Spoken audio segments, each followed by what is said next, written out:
welcome to Build Brunch, the daily morning show where we talk about the latest topics in entertainment. I'm Brittany Jones-Cooper. I'm Shannon Coffey. I'm Allie Colbert. I'm Lucas Tim. Hi, everyone. Welcome. Today we're going to talk about rando AF objects sold at Tiffany's, celebs that were up for the part in A Star is Born, and a study discussing how women-led films are taking over box office sales. Plus, host James Andrew Miller stops by to discuss his hit podcast. But first, we have some lovely dishes from Proper Food on the table today, awarded Best Grab and Go by San Francisco Magazine. The California-based restaurant hit New York City this fall with their first location in the financial district. Proper Food offers items made fresh daily, and the Grab and Go makes it easy to eat well while you're on the run. Here today to tell us more about Proper Food is co-CEO and owner Dana Bloom and Chef Juan.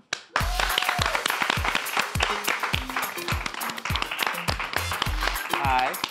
Welcome. Yes. hi. You got some scooches. All right. Hi. How are you? Hi. Hello, welcome to the table. Hi, thank you. How you doing today? Great. So let's dive right in. What do we have? Because I smell bacon and I'm excited. Definitely. So it's our sweet potato nest with some bacon, some cheddar cheese, and if you cut down the middle, you're gonna have a nice little egg yolk. They're waiting for you. Oh. Look at that. And so, yeah, you I said could there's... cry. What's in the middle? Whoa! It's like a soft egg yolk. It's kind of magic because somehow it stays like that. It's a surprise. So it's my take on like a classic bacon, potato, and egg breakfast. So I see it's in this little container. So is this one of the easy kind of grab and go things that you offer? Exactly. Delicious. Wow, that's really good. Thank you. I was expecting it to be good, but this is really fucking good. This is And what is the preparation for this? Like you just throw it in the microwave or? Well, we do all the hard work on the back end, Okay. right? So for you, yes, when you go to the store, it'll be really easy. You'll just pop it in. It'll be 30 seconds. You'll be out of the We have store. it's better than a microwave. We have these very special ovens. I wish I had one at home. Yeah. It's kind of like a very fast convection oven, and so we heat it there in the store. But everything we do, Chef Juan and his team prepare fresh each day, and then we serve it ready to go so you can get in and out really fast. It's amazing. And then what else do we have here on the table? This is our overnight oats. So what I want to do here is my mom and my grandma growing up made arroz con leche, and this was like a way of me doing like a healthy version of arroz con leche. It's just an overnight oats that should be tasting like cinnamon, almonds, something like along those. You don't have to take the sticker off. You can. Oh, yeah. And it's only Pop it $4.95. open. Oh, nice. And then what is this amazing juice that I can't wait to open? It's the carrot ginger juice. I know that when I'm hungover, that's like the thing I go to. Oh my God, I need this right now. Lucas is always hungover. That was just for you. I don't have a problem. So tell us how Proper Food got started. Yeah, so my husband Howard and I were working in downtown San Francisco, and we found ourselves on our lunch breaks either waiting in line a half hour for a salad or getting something super disappointing, or often both. And so we just thought there should be a better way. You shouldn't have to sacrifice quality for convenience. So we started Proper Food with this idea of solving that dilemma between eating fast and eating well.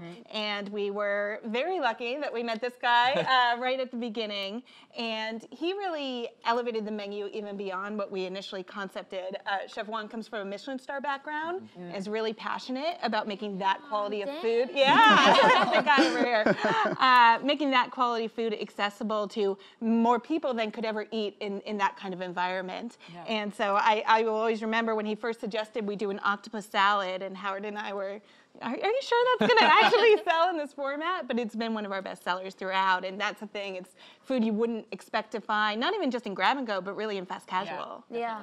And isn't that so important, just having healthy meals packaged and ready to go so that people don't have to compromise? Exactly. That's exactly the idea. Because that's often what I feel might be my problem if if I'm trying to eat healthy for a few days in a row. It's like, okay, well, if I have to grab something and go, I always feel I'm always reaching for something that's kind of more junky. Yeah, especially in the morning. Yeah. Yes, Right. exactly. And a lot of health food feels like health food, and what we do is not health food. It's great food that is real food, using all natural whole ingredients, really thoughtful about how we cook things to make it as healthy as possible, but it's, as you can see, it's good hearty food. Yeah, love that. Yeah, I'm gonna eat this entire Health is like super important to me, and I think that's like I find a way to make it approachable, but yet like still taste good. And I think that's always been like the challenge for me as a chef, like creating like these dishes that that are really like thought out, but at the same time can be healthy, and it's like not unapproachable as well. Absolutely. And what made you want to make the move to NYC? So, so many reasons. One, when it's snowing here and gorgeous, and who doesn't want to be in New York? I do. I don't like the rain. I'm freezing rain now. I'm a California guy. That's not why I moved here. But really, you know, our food is designed for the food savvy and time starved, and there is no higher concentration of that type of person than here in New York City. And so, and we both, you know, both Howard and I have parents who were born in New York City. We grew up coming and doing food tours of New York, and so it's always been on our mind of being able to come out here and bring something like this to New York. Well, like speaking of which, I think what's great is you're bringing like the West Coast, living in California. There is a more health conscious attention to food and like drinks and consuming. And like when I moved back from LA to New York, I was like, I got to try to bring that with me, but it's harder here because you know you have your standard salad places or whatever, but it's hard to get like really good healthy food. Exactly. There's only so many salads you can eat in a week, especially when it's cold outside. I have that problem eating salads nonstop. But can you tell us some of your besides this, which is absolutely, I'm not just saying it's delicious. What are your other favorite things on the menu? I mean, it varies really. We have, which child is your favorite? Sophie's choice here. So we go anywhere from like, I love making burritos. I'm Mexican, so I love making enchiladas. I think a lot. Carnitas burrito. Yeah, I think like even like our salads, where I get to like work with really beautiful produce and fish and meat, because I have a really high standard. Like I won't use anything that has any hormones or antibiotics. All of our stuff is never ever. So when I get to like actually work with like a nice piece of salmon or a nice piece of fish, or like braise it or make carnitas, and make octopus, the things that you typically wouldn't think that you can find in there, that to me is my favorite part of like making the menu. So I can't really talk about like a specific thing. And it really is a lot of variety. So it's everything from what we see here to octopus salad. We have the most amazing proper PB&J where we make our own house-made coconut peanut butter, our own jam. It's got bananas in there. That's it's amazing. got this amazing walnut bread. So there really is, you could eat at Proper Food every single day of the week because there is so much variety in the menu. Well, maybe we will. So good, Dana and Juan. Thank you for joining us. So much fun. And everyone, make sure to head to FiDi and check out the new location of Proper Food for some easy on-the-go meals. Thanks, guys. Thank you. Still stuck trying to find your friend the perfect holiday present? Well, Tiffany Co has you covered. The company's everyday objects collection is making headlines again, but many think that they're in fact being trolled by the jewelry retailer. Items from the collection include silver and gold versions of household items such as a coffee can, ball of yarn, and a bird's nest for up to thousands of dollars. In fact, Payless Shoe Store recently trolled customers with a fake luxury shoe store as a prank. Take a look. We built a fake luxury store in Los Angeles and filled it with Payless shoes. The guests at our grand opening party had no idea. They're elegant, sophisticated. I just think it's so classy. And I could tell it was made with high quality material. These fashionistas actually paid $200, $400, and even $600 for Payless shoes. But you can get these same shoes at Payless for $19.99 or lower with our epic holiday deals. Why pay more when you can pay less? That's hysterical. Yeah, I mean, like Payless should be given a Nobel Prize. I mean, that is so funny to like those influencers. I hope they did not have to give the money back. I hope they like paid $600 for those sneakers that really cost $5. But it's like when Jimmy Kimmel goes on the street and he's like, "What do you guys think about this?" And people pretend to know. I mean, people, it just shows you how easy it is to influence somebody. No, not to pay less, but they don't feel like expensive shoes, So it's like if you just tell somebody something's expensive, they'll believe you. Totally. And if it's like not screaming with like logos on the outside, or if it's just kind of like plain looking, like it's easy to think something is like expensive. Right. It's all about confidence. It is. But that ball of yarn that we're showing right now is $9,000. I mean, I think for a ball, you can't even crochet anything out of it. Is it just to put on a table? I'm so confused. Like I'm looking at this bird's nest and I'm like, no bird wants to sit in that. It looks uncomfortable. Like what kind of eggs are you gonna put in it? Like fake eggs? I know. Yeah, the silver Chinese takeout. I love the tin can. That's great. Now I got you a tin can for Christmas. It was $6,000. I know. Okay. Why do you get these people? What are these for? I think when you're rich, you just like rich things. I feel like it's like a Lucille Like Bluth, you're just like, I would like holiday to pay gift card, so much like money for this. Yeah. Really? But what would you even do with it? I don't know. The Legos are $1,600 for 10 bricks. you can't even make a car out of that. Yeah. I do a lot of Legos. You can't make anything out of 10 Legos. Yeah. But just like imagine going to someone's house like this is Johnny's Lego set. It costs 20 grand. And you're like, okay. And he's like, I made a 10-block tower. Yeah. Yeah, people Yeah. I mean, Tiffany's. Yeah, no. As I was saying, I think it's like the Lucille Bluth, the banana topic costs really got $10 Christmas list right here. Like you get it for the people who just have no idea how much things actually cost. I know. Do you think they even use pizza cutters?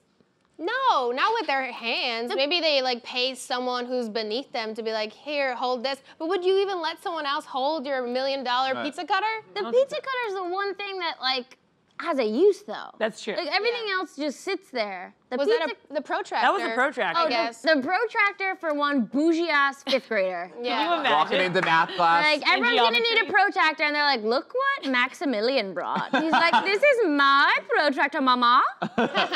Have you guys done your holiday shopping yet, though? Yes. You have? You're done? Done. Oh, God, I haven't even started. I don't think I'm getting. Well, I don't get it Started for a that little many bit. people.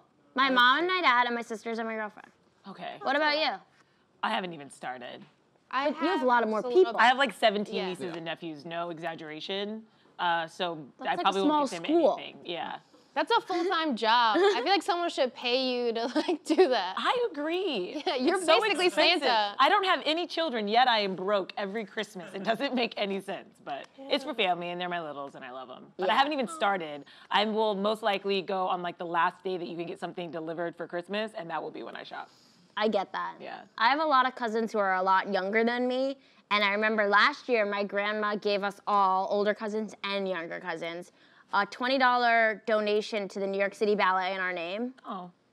And everyone was like ripping it up, and they were like furious. My little cousin was like, "No, this is nothing."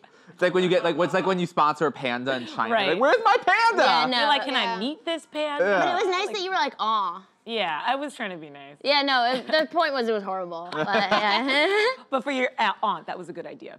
Anyway, in an interview with Extra, Jennifer Lopez revealed that both she and actor Will Smith had talked about playing the lead roles in the remake of A Star is Born, as well as potentially developing the script. But the project never took off. The actors are currently both busy working on other projects. J-Lo is currently acting in the new film Second Act, while Will Smith is busy taking over YouTube with his original videos. What do you guys think about this? Do you think that this duo would have worked now that we've seen the newer, updated Star is Born? No, I am such a big fan of both of them individually, but I feel like they have zero chemistry, especially zero sexual chemistry. Like, Right. I could never, ever see them going for each other. Right. Not even, like, at late night at a Christmas party. I view them both as two people who are very into themselves. So the idea that like this project wasn't moved forward isn't surprising, because I could see them being like, they're gonna do it, and like no one does it. You know what I mean? Like Yeah. they're both there. How can they pay attention? I don't know. Yeah, well, I mean, I feel like every movie J-Lo does is A Star is Born, like including the second act, all about the small girl from Queens who like figures something out, becomes Selena a star. was A Star is Selena was, Born. but okay, so there's True. this Entertainment Weekly article online that basically maps out how this movie, which has been made already 3 times, Star is Born, the different variations. So 2002, Will Smith and J-Lo, and Will wanted to gender reverse the role. So Will was going to be the Will star, wanted to be which the makes star. which makes sense. Will Smith would want to be the one that becomes the star, and J-Lo is the has-been, which okay. That's probably why it didn't happen. 'Cause Exactly. J-Lo was like, make sure this never takes off. Yeah. They both Like, wanted to be the no star. way. Yeah. Like, J-Lo's like, why am I going to be the has-been singer helping you? Anyway, in 2011, Clint Eastwood wanted to direct Leonardo DiCaprio and Beyonce. Clint Eastwood Yes. needs to get out of here. And- I'm so done with him. Go So then home. Leo dropped out. That sounds horrible, but I want to see it just because Oh, it I want sounds to see horrible. it. Oh, it sounds terrible. That's the movie. Leo That, and Beyonce. that's the movie that would have taken Beyonce's No, career. Like, are that's you the one that would have kidding? taken At all. Beyonce down. I'm surprised anyone, no offense, I'm surprised anyone has sexual chemistry with Leonardo DiCaprio. Yeah, it's a weird. Like, I get that he's like this guy with a gut who like dates all these supermodels, Yeah. but I'm like, why? Why? What does he have to offer? Maybe he's funny. Can you An imagine Oscar. that, like him in Stars Born? Like, what would he would be singing like nothing. He would be like do do do do do, and then he Yeah. would like go discover Beyonce. She's like, oh, wow! And I would be like, what the heck? And he'd be like, wow, she has something. And it's like, shut your mouth, Jack from Titanic. Yeah. You know what I mean? Like, Wait, speaking of Titanic, I was looking into other roles that almost went to other actresses. Yes. And Gwyneth Paltrow Yes. almost was the role of Rose, played by Kate Winslet in Titanic. Can you imagine her as Rose? Then I would I'll never want let Rose go. to drown. Yeah. Then it would have been like, I hope the door flips over. Yeah, but then we would never have Goop. Oh, yeah. But speaking of expensive, overpriced things. And putting like, yeah, oh my God, Gwyneth Paltrow. Yeah, and then apparently, Here's amazing lotion for your vagina. Everything needs moisture. Everything does, including vagine. it doesn't, shame. what Alex Jones and Goop sell the same things, basically. Alex Jones, the crazy pizza gate conspiracy theorist. yeah. They are basically the same. But apparently Christina Applegate turned down Elle I'm Woods. having such a hard time following the speed Sorry. at which these things are. Sorry. I got it. Apparently Christina Applegate was gonna be Elle Woods, but she turned that down Which too. I could see. I'd I be good love at that. Christina Applegate. Yeah, she's so good. We were just talking about The Sweetest Thing. Yeah, I yesterday. love The Sweetest Thing. So I loved her funny. in Up All Night. I loved her in like The Babysitter's Dead. Love her. Oh Back yeah, in the Don't Tell day. Mom the Yeah. Babysitter's Dead. That She's a good movie actress. is so good. Like the style, it's just like Iconic. 80s like old movie where she's just a teenager and her mom leaves and they leave this really old babysitter and she dies and the kids And are then she so becomes bad. like a CEO.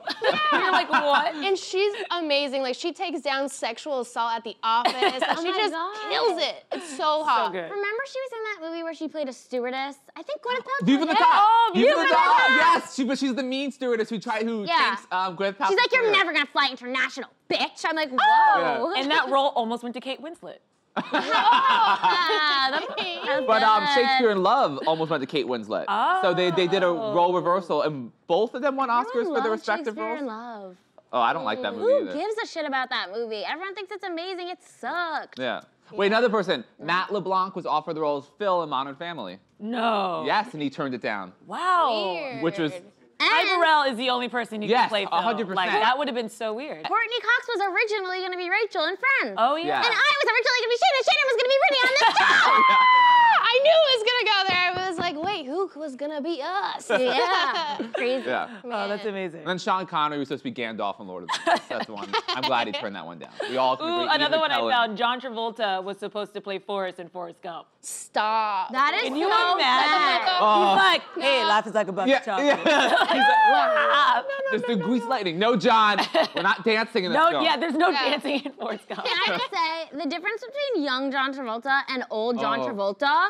What? Like what happened? What happened? Adele does Ian happen. Adele does His Ian soul. happen. Like something happened. More dramatic, young John Travolta and old John Travolta is more dramatic than young Michael Jackson, old Michael Jackson. Yeah. Yes, Agreed. 100% That's agreed. a bold statement. No, something happened. What Something is like going on with John Travolta? You are Yeah. a different human. Well, we don't want to. Well, you know, Yeah. just not saying anything, but you know, he's a Scientologist, right? Is that, Oh. That have to do with it. Don't bring in the church. Yeah. Just saying, we love John Travolta, but you know, in his wig that he wears, and anyway, have you That's read? a wig.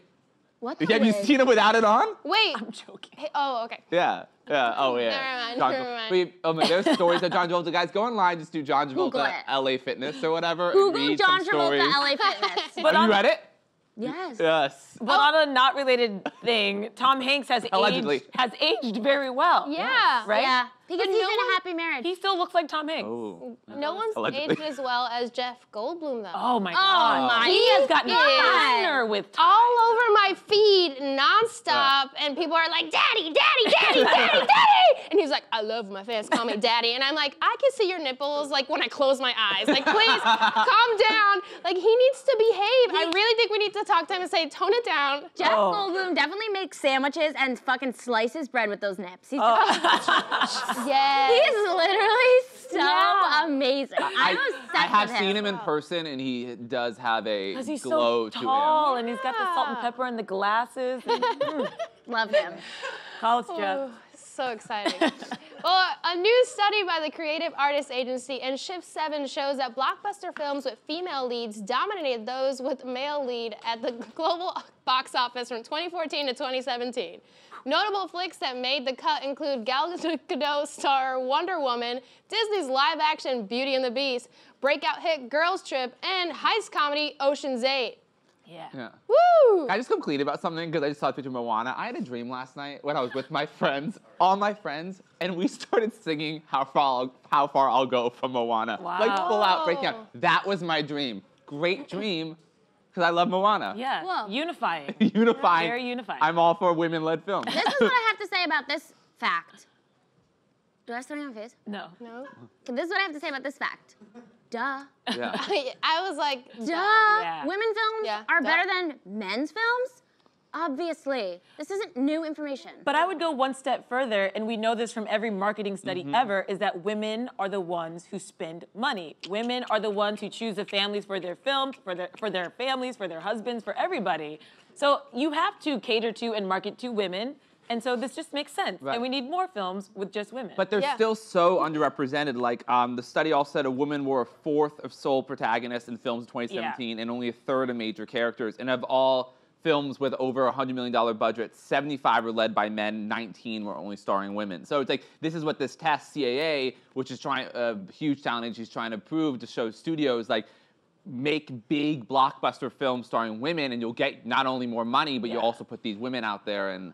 I would be interested, though, to look at those films and see how many of them had really strong women as co-stars. Black Panther, for instance, obviously, you know, it was about a man, but like the supporting cast were all these badass women.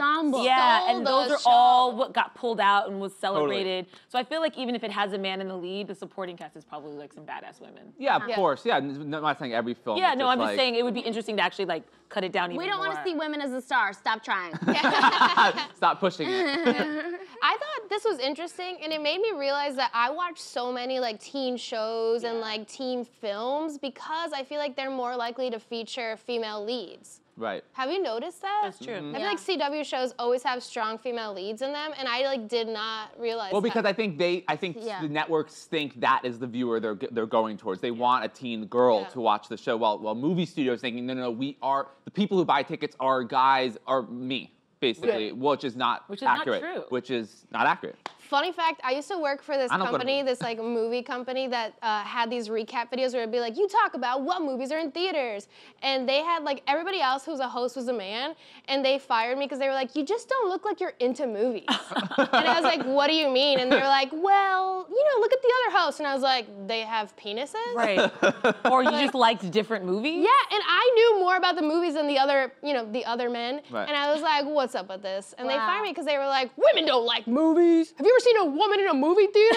Right. I was like, yes, I have. Move it. Yeah, and they were like, she doesn't even know what a car is. And I was like, okay, whatever, I gotta go. What are movies without cars? The age-old question. Yeah, you know, Fast and Furious is still the only film I've ever seen. I would say even in Aquaman, too, speaking of these action films, like Amber Heard is like literally the hero throughout most of it. I won't spoil it, but like she saves Aquaman several times. Yeah, Aquaman is just like a little wimp on the side crying. He can't do anything. He like needs his girl, so it's, I don't know. Right, and I like, well, like this Star Wars. I think Star Wars is a woman-led film now. Daisy Ridley as Rey is. I don't like. I mean, Kylo Ren. I'm blanking on his name. Oh my God, he's a great actor. Adam. But like Adam Driver. But I don't want it to be co-starring. Like I want Rey as the lead of Star Wars. Yeah. Although I love those high-waisted pants. Shirtless. That was the breakout scene from The Last Jedi. We can't deny him that. Yeah. He also has really great nips. If you need to break out a car, you just shove them into a window and they shatter.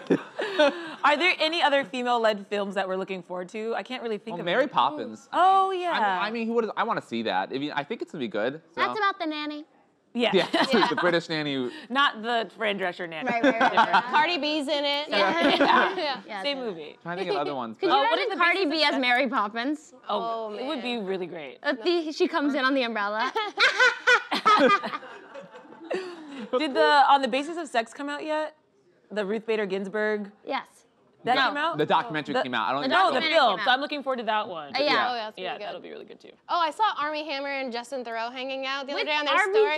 Yeah, wasn't that funny? That was weird. They were out holding hands, high-fiving, getting too close, and I was like, just show us the rest. You really saw them in New York? Release the Yeah, tape. no, I saw it on their story. Oh, I thought you Yeah. saw them in real life. No, No, they were both like posted. hanging out. You saw it, right? Yeah. I thought you guys were gonna be like salivating over that manship. Yeah, no. No? No. Okay. Wow. Okay. Well, now it's time for our special guest. James Andrew Miller is an award-winning journalist and best-selling author who's also the host of his very own podcast, Origins with James Andrew Miller. The podcast uncovers the bold beginnings of some of the most celebrated successes of our time, spanning the worlds of TV, movies, sports, business, and beyond, directly from the people who were in the room when history unfolded. Everyone, please give a warm Brill Brunch welcome to James Andrew Miller.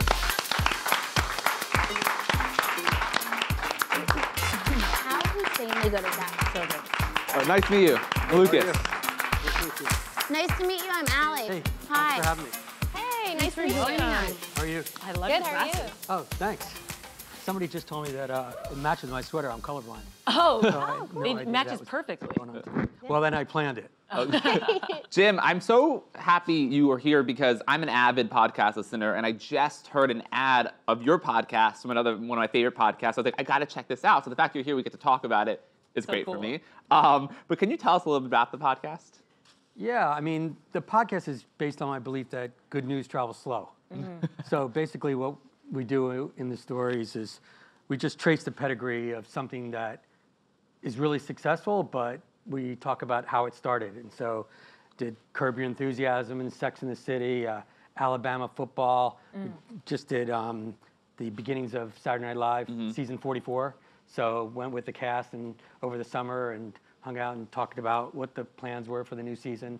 And it turns out that there's actually some good stuff happening out there. And sometimes I feel like we're just sitting there and there's like tsunami of bad news washing all over us. So it's our little way of trying to, raise a flag of victory. Yeah. Well, you're a renowned writer. You've written New York Times bestselling books about SNL, ESPN, CAA. I read the CAA one. It's like an extensive history of this powerful agency that like anyone who loves Hollywood should read. Oh, thank you. But what drove you to podcasts?